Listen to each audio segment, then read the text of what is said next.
మన తొలి వెలుగు ప్రేక్షకులందరికీ నమస్తే. ఏప్రిల్ 25 తారీఖున కొత్త రాజకీయ పార్టీ ఏర్పాటవుతుందంటుల్లా. మరి ఎవరు పెడుతున్నది ఈ కొత్త రాజకీయ పార్టీ అంటే నదులకు నడక నేర్పిన ఆయన బిడ్డే కల్వకుంట్ల చంద్రశేఖరరావు గారి ముద్దుల బిడ్డే కవితమ్మ పెడుతున్న పార్టీ అంటకి ఇది ఏప్రిల్ 25 తారీఖు నాడు పెడుతుందంట. మేడ్చల్ జిల్లా మున్సిరాబాద్లో ప్రకటిస్తాం. జాగృతి సంస్థ రాజకీయ పార్టీగా మారబోతుంది. మేము ఎవరికి బీ టీం కాదు, మేమే ఏవన్గా ఉంటాం, మేము ఎవరికి బీ టీం కాదు. అందరూ ఏమనుకుంటారంటే తండ్రి పెట్టిస్తుండేవాళ్ళే పార్టీ, ఆ తర్వాత మళ్ళీ ఆడంగిడం కలుస్తారేమో లే అని అనుకుంటారంట. మేము ఎవరికి బీ టీం కాదు, మేమే ఏ టీము, మాదే పెద్ద టీం అని చెప్తుంది. బీఆర్ఎస్ క్యాడర్ చాలా వరకు మాతోనే ఉంది. తెలంగాణ జాగృతి అధ్యక్షురాలు కవితమ్మ. బీఆర్ఎస్ పార్టీ వాళ్ళు మొత్తం ఈమెతోటే ఉన్నారంట. సంతోషం. దాదాపుగా తెలంగాణ రాష్ట్రంలో బీఆర్ఎస్ పార్టీ పని అయిపోయిందని అనుకుంటారు చాలామంది. ఇక అదే కారణంలో నువ్వు వస్తున్నావు, మరి నిన్ను కూడా ఆశీర్వదిస్తారేమో. దాని ఏముంది, మంచి చేస్తే జనాలకు ఏం కావాలి, మంచి చేస్తోళ్ళు కావాలి. ఓ విద్య పైన, వైద్యం పైన, ఏమంటారు మళ్ళీ పోతే ఉపాధి పైన కానీ, ఉద్యోగాల పైన కానీ ఇటు మంచి మంచి నిర్ణయాలు తీసుకుంటోళ్ళు తెలంగాణ రాష్ట్రంలో రావాలని చాలామంది అనుకుంటున్నారు. మరి నువ్వు వస్తున్నావు, సంతోషం. రాగానే మరి 10-12 ఏళ్ళ నుంచి 10-12 ఏళ్ళు ఎందుకు నువ్వు అంటావు కదా, 20 ఏళ్ళ నుంచి బీఆర్ఎస్ పార్టీలో మయ్యమంటే పనిచేసిన అన్నావు కదా.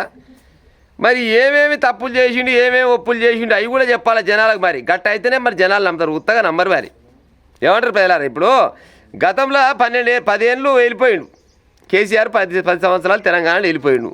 కేసీఆర్ పరిపాలనలో సామాజిక తెలంగాణ రాలేదు. నిధులు నీళ్లు నియామకం మీద తెచ్చుకున్నాం కానీ అవి పైన పక్కకు తప్పించుకుంటూ ఏమైనా డబ్బులు సంపాదించుకుంటూ అంతేగాని తెలంగాణకు న్యాయం చేయలేదని అన్నది ఈమె.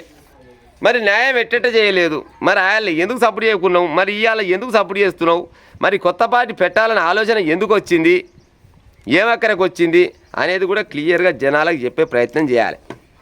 నేను తెలంగాణ బతుకమ్మను, తెలంగాణ ఆడవిళ్ళను, తెలంగాణలో ఉన్న మహిళలంతా నాకు సపోర్ట్ చేయాలి, నేను పార్టీ పెడతా అని అంటున్నావు. సరే, మహిళలంతా సపోర్ట్ చేస్తారు. మరి మహిళలకు ఏమేమి చేస్తావు, ఏం కథ మొత్తం చెప్పాలి. మరి గతంలో మహిళలకు జరిగిన అన్యాయం మొత్తం చెప్పాలి. యువతకు ఉద్యోగాలు రావాలి, ఉద్యోగ అవకాశాలు కావాలని అన్నావు. ఓకే, ఉద్యోగ అవకాశాలు రావాలి, ఉద్యోగాలు ఇస్తానంటున్నావు. కానీ మరి గతంలో ఉద్యోగాలు ఎందుకు ఇవ్వలేదు, ఆ ముచ్చట కూడా చెప్పాలి. ఇప్పుడు గతంలో పేపర్ లీకేజీలు చాలా అయినాయి. మరి ఏమెక్కడికి లీకేజీలు అయినాయి మధ్యకాలంలో అనేది అది మొత్తం మీ అయ్య చేసిపోయిన మంచి చెడు ఏడి కాడికి పూస గుచ్చినట్టు చెప్పే ప్రయత్నం చేస్తే నిన్ను తెలంగాణ ప్రజలు ఆశీర్వదిస్తారు పక్క. ఇప్పుడు 2 సంవత్సరాలు నరైతుంది దగ్గర కాంగ్రెస్ పార్టీ వచ్చి. మరి కాంగ్రెస్ పార్టీ చేసే పనులు ఏవైతున్నాయో, ఇప్పుడు మంచి పని ఉంటుంది, చెడు పని ఉంటుంది. మరి చెడు పనుల పైన నువ్వు ఎంతవరకు కొట్లాడినావు, ఎంతవరకు కొట్లాడతావు, ఈ ముచ్చట కూడా చెప్పాలి. రావాలి ఇప్పుడు వాస్తవానికి కాంగ్రెస్ ఫస్ట్ ఏముండే తెలుగుదేశం, కాంగ్రెస్ ఆ తర్వాత బీఆర్ఎస్ వచ్చింది తెలంగాణ రాష్ట్రంలో. ఆ తర్వాత మళ్ళీ కాంగ్రెస్ వచ్చింది. జనాలు కూడా ఏమనుకుంటారంటే ఎప్పటికి ఈ పార్టీలా కొత్త పార్టీ కావాలి అనుకుంటారు. చాలామంది బీసీ వాదంతో కొన్ని పార్టీలు పెడతామంటారు, సగంలో ఎత్తేస్తారు పోతురు. మళ్ళీ ఇవాళ నువ్వు కొత్త పార్టీ పెడదామనుకుంటూ వస్తున్నావు. మరి సామాజిక న్యాయం చేసేవా, లేకపోతే మళ్ళీ నీ సామాజిక వర్గాలకు సంబంధించిన వాళ్ళకి ఏమైనా న్యాయం చేసే ఆలోచన ఏమైనా ఉన్నదా? క్లియర్ క్లారిటీ ఇస్తే జనాలు ఆదరించవచ్చు. ఎందుకంటే వాస్తవానికి కూడా తెలంగాణ రాష్ట్రంలో ఆల్టర్నేట్గా ఇంకొక పార్టీ కావాలనుకుంటారు. కానీ మరి ఆ పార్టీ నీదే అవుతుందా, లేకపోతే నిన్ను కాదని మళ్ళీ ఇంకోళ్ళ వైపు పోతుండొచ్చునా. ఇప్పుడు ఏమంటుంది ఈమె, ఈ తెలంగాణ రాష్ట్రంలో ఉన్న బీఆర్ఎస్ పార్టీలో ఉన్న ముఖ్య కార్యకర్తలంతా, ముఖ్య నాయకులంతా నాతోటే మంచి సోబత్ ఉన్నారు, నేను చెప్పినట్టు వింటారు అని అన్నావు. మరి ఇంటే మరి రేపన్నాడు వీళ్ళంతా నీ వెనకంగా వస్తున్నావు. అసలు మీ అయ్యని కాదని, మీ అన్నని కాదని, నీ బావని కాదని, అయ్యని అనరాని మాటలాంటివి, అన్నని అనరాని మాట్లాంటివి. ఇక భావన అయితే ఉత్త పలుచు కంటే పచ్చదానం చేస్తేవి, 7 కాడికి పొట్టు పొరక తిడితివి. మరి గీలకు సంబంధించిన వాళ్ళు చాలా మంది ఉంటారు. ఎందుకంటే డబ్బు గల్లోలే, అధికారం గల్లోలే గతంలో. మరి నీ వెనకంగా వస్తువులు వచ్చినాయి వీళ్ళంతా. వస్తే మరి నువ్వు ఏం చేద్దాం అనుకుంటున్నావు తెలంగాణ రాష్ట్రానికి? ఎన్నో పంచాయతీలు ఉన్నాయి నా దగ్గర, ఎన్నో విషయాలు. నేను నోరు ఇప్పితే ఒక్కొక్కరి బతుకు మొత్తం బట్టబయలు అయిపోద్దని అన్నావు. మరి నోరు తెరిచే ఉపాయం చేస్తున్నొచ్చునా? నువ్వు తెలంగాణ రాష్ట్రంలో, నేను గతంలో చెప్పినా మళ్ళీ చెప్తున్నా, నువ్వు తెలంగాణ రాష్ట్రంలో పార్టీ పెట్టి క్లిక్ కావాలంటే, పార్టీ పెట్టి ముందుకు నడవాలంటే గతంలో చేసిన పొరపాట్లు ఏ అయితే ఉన్నాయో ఆ పొరపాట్లు మొత్తం ఒక్కొక్కటి మొత్తం బయట పెట్టే ఉపాయం చేయాలి. చేస్తే నిజంగానే సరే అప్పుడు తప్పో ఒప్పో చేసింది కానీ ఇప్పుడు సరిదిద్దుకుంటుందంట అని జనాలు అనుకొని నీ వెనకంగా వచ్చే ఆలోచన ఉంటుంది. కానీ మరి అయ్యాన్ని దాచిపెడుతుండొస్తున్నా బయట పెడుతుండొస్తున్నా. బయట పెడితే తండ్రితో గొడవ ఉన్నట్టుంది, మరి బయట పెట్టకుండా జనాలు అడుగుతారు. అడగరా? ఇప్పుడు నేనైతే తెలివి తక్కువని కొన్ని ముచ్చట తక్కువ పడతా. తెలివికల్లో చాలా మంది ఉంటారు.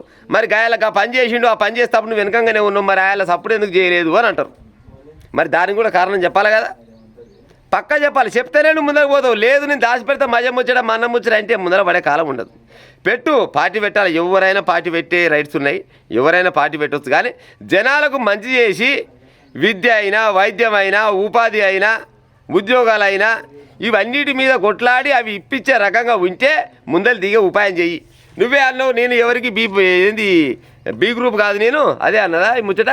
నేను ఎవరికి బి టీం కాదన్నావు కదా. నిజంగా బి టీం కాకుండా ఏ టీం A1గానే ఉండాలంటే నువ్వు చాలా కఠినమైన నిర్ణయాలు తీసుకోవాలి. మరి ఈ నిర్ణయాలను తీసుకుంటానికి సిద్ధమేనా, లేకపోతే తీరైనాక తిమ్మడో గుద్దుగుద్దు అన్నట్టు దగ్గరికి వచ్చినాక ఇక నా వల్ల అయితే లేదు మళ్ళీ మనం అందరం కలిసి అయ్యమ్మడే పోదాం పని మళ్ళీ అయ్యనకంగా పడిపోతుండొచ్చిన జనాలకు వచ్చిన ఇదేమంటారు, ఇది సందేహం. ఇది మామూలుగా అక్కడక్కడ అనుకుంటుంటే నేను ఇన్న ముచ్చట చెప్తున్నా, నేనేం ఊహించి చెప్తలేను. కానీ మొత్తానికైతే పార్టీ పెడుతుంది అనే విషయాన్ని మా ఛానల్లో మేము 2-3 నెలల క్రితమే చెప్పినాం.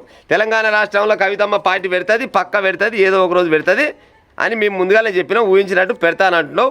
ఓకే, అడ్వాన్స్ శుభాకాంక్షలు నీకు.